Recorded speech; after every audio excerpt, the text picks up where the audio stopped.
What's up, YouTube? Back at it again with another video. You're with Mula here, and I want to talk about my top 10 most asked questions about my locks, and the most asked questions that I would get in general about, you know, maintenance and upkeep. And I definitely wanted to share that with you all. Thank y'all for being so supportive. Thank y'all for subscribing. I'm almost at 400 subscribers, so make sure y'all hit that subscribe button, hit that like button, and hit that bell so you get a notification every time that I post. And make sure y'all follow me on the gram, you know, so we could get active, so I can, you know, converse with you all, because y'all are my family. It's Mula gang here. So yeah, let's go ahead and get into the video.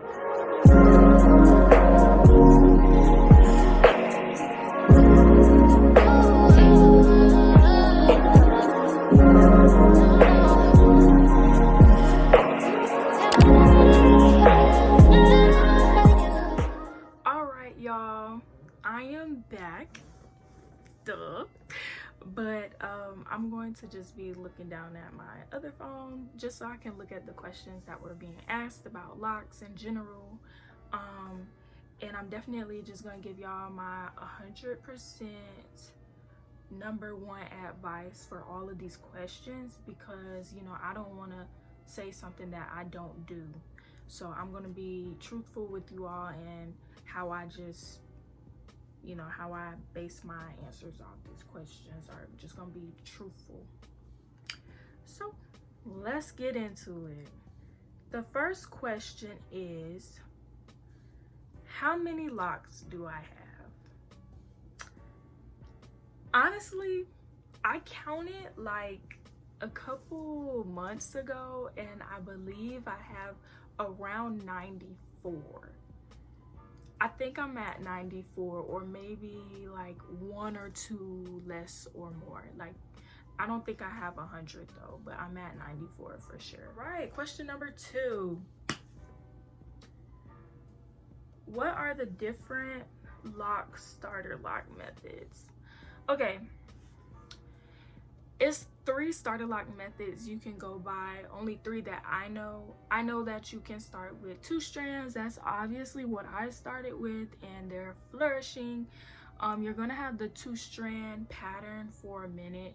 You're gonna have it for a minute. Like, the coils are the second option, and you're not gonna have the 2-strand twist pattern, but they do get a little bit messier faster, and they unravel a little bit quicker than 2 strands. So that's why I got 2 strands, because with me being an athlete, I needed the easiest thing, the easiest go-to, so it was 2 strands.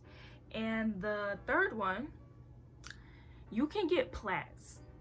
I heard of it, but I never got them. Of course, I've never seen somebody else with them, but I have read that you can get plaits when wanting to start your lock journey. So y'all might want to look into that. It might be specific for different hair types, but you can get plaits. All right, moving on to the third question. Okay, how long should I wait to wash my hair?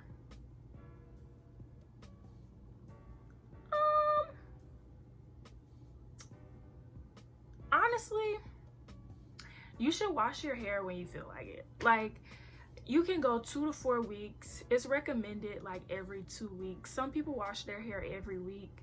Some people wash their hair in between retwists. That's kind of what I do. And then once it starts looking a little messy, I'm like, okay, I can wash it. Because, like, I'm trying to make this retwist last. I'm not about to just wash my hair after 2 weeks of me having a retwist. Like, I'm not doing that. Some people do that, but I'm not doing that. So you can wash your hair from every 2 to 4 weeks, but in between retwists is when I wash my hair personally. So, or just wash your hair whenever it feels dirty. Like, now what I don't believe in is when you first get your starter locks, when they tell you don't wash your hair for like 5 months. don't do that. Wash your hair, because in order for your hair to grow, it needs to have a clean scalp. And if you don't have a clean scalp, that can lead to different diseases. Are they diseases? Okay, different infections. There you go, not diseases, I'm sorry. Different infections that you can get in the scalp, or bacteria buildup, or even just, what's it called? Psoriasis and stuff. You can get a lot wrong when you don't wash your hair frequently. How long should I wait to get a retwist? Honestly, it depends on the person. Me personally, I don't get a retwist until maybe every 8 to 10 weeks, sometimes even 12.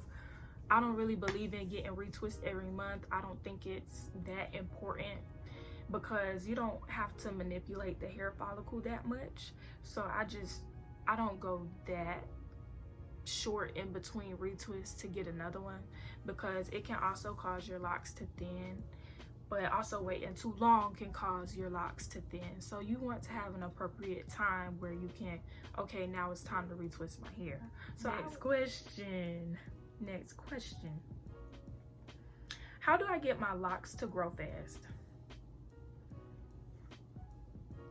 See right here, this just 5 months, honey.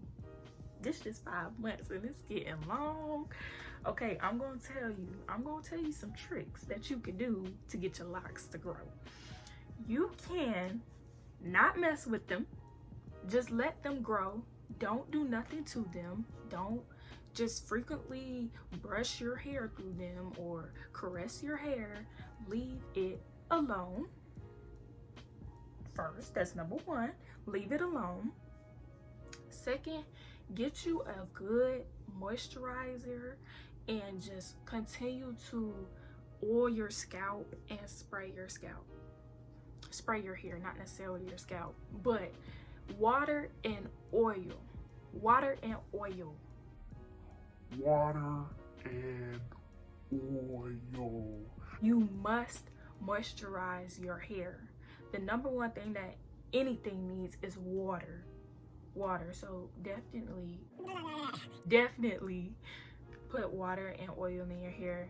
Sometimes you can mix the oil and the water in a spray bottle and mix it up. You definitely just understand the difference between your carrier oils and your essential oils. Good oils to get. I think that's one question. I'm gonna wait. So that one. And what's another thing you could do? Get a routine. Create a routine for your hair. Me, I wake up in the morning, I spray my hair, I get it hydrated, and I go about my day.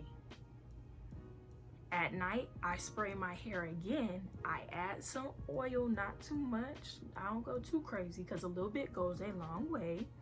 And I just, give my hair or my scalp a massage. And I put on a bonnet. Wear a bonnet, because if you don't wear a scarf or a bonnet, your hair can just snap off.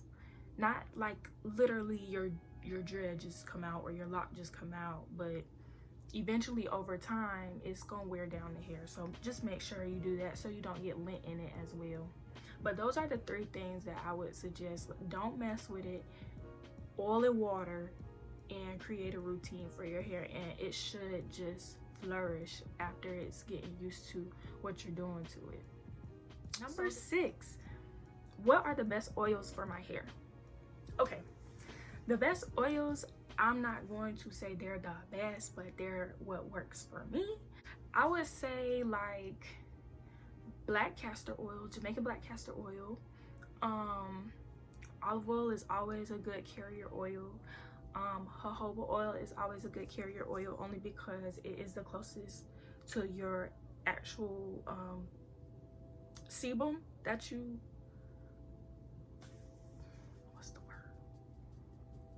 secrete. It's close to the sebum that you secrete out of your skin. So that is a good oil to use. Jojoba oil. A good essential oil to use is tea tree oil, because it helps with inflammation. It helps soothe the scalp so it's not itchy all the time. Peppermint oil does the same thing. This is the oil that I use for my hair. Honestly, I use a good mixture because every oil is good for your hair. I don't really stick to one specific oil, but those were a good list of oils that you could use. But get this right here, you know, this is a good oil. I love it and it smells amazing. How do I get thicker locks? You can get thicker locks by leaving your hair alone. Yeah, you can get thick locks by leaving your hair alone. You can get thick locks by having bigger parts. You can get thick locks because you have a higher density in your hair. Some people's locks will never get thick, and that is just a genetic thing. You just don't have thick hair. And whenever you're discussing the thickness of locks, a lot of times it is correlated with that person's genes, their genetics, because your mama got thick hair, your daddy got thick hair, you're possibly going to have thick hair. So even if your parts are just, you can't see my parts because I need a retwist, but even if your parts aren't huge, they're good size, they're going to get thicker as you go throughout your journey. So you definitely can get thicker locks, but if that's just not in your hair density, then you might just have to work with what you have. I mean, can I get protective styles over my locks? Yes, you can, because I did Marley twist over my locks before, but you know, people get locks over locks. People have been getting knotless braids, and I'm not even gonna lie, I've definitely considered them because I wanted it, but I totally think it's up to you. If you do decide to get protective styles over your protective style already, I feel like you should take care of your hair 10 times more than how you would if it's not wrapped in hair, just because the synthetic hair will dry out your hair, and you don't want to take it out and your hair just be dry, break off, lose its form, or just be all messed up when you take it out. And then when you take out hair like that, you have to be careful of not cutting your own locks or making sure that the hair doesn't get too knotted up in them, and it's just a hassle taking it out. So just be careful when getting a protective style, but it's totally up to you, because I definitely had one about 2 months ago. So you just have to be very cautious of which one you get. How long should you keep a style in? When I retwist, I normally keep my styles in for 4 weeks. I don't really go longer than that, because if it's a style that is really tight, you just don't want it to, you know, just be pulling on your scalp and pulling on the lock and just causing so much tension on the hair follicle. So I would definitely say, like, just go 4 weeks max with a style in, and then you can go ahead and wear your hair out again, but I wouldn't go over 4 weeks. All right, number 10, the last question. Let's get it. What products do you use to retwist? Now, y'all know I run a hair business. I can't be telling all the tricks now. I can tell you the products that you should use on your hair, because nobody wants buildup. You should not have buildup whenever you go to a loctician. They should not be putting beeswax and all that other stuff in your hair, because you're gonna have to detox it every time. It's gonna be sticky, it's gonna be gunky, it's gonna have this film on it. Your hair is not gonna be able to breathe. So you don't need to have beeswax or any other type of product that is going to cause buildup. So just look into that. All right, so that pretty much wraps up the video. Those are the top 10 most asked questions about locks. Whenever somebody is starting their lock journey, they're probably going to ask you some of those questions, because they want to be informed and really want to know what to do with their hair whenever they decide to lock their hair up. So don't forget, y'all need to like, comment, and subscribe. Hit that bell so y'all get a notification every time that I post. And it's a Muta, Mula, and we.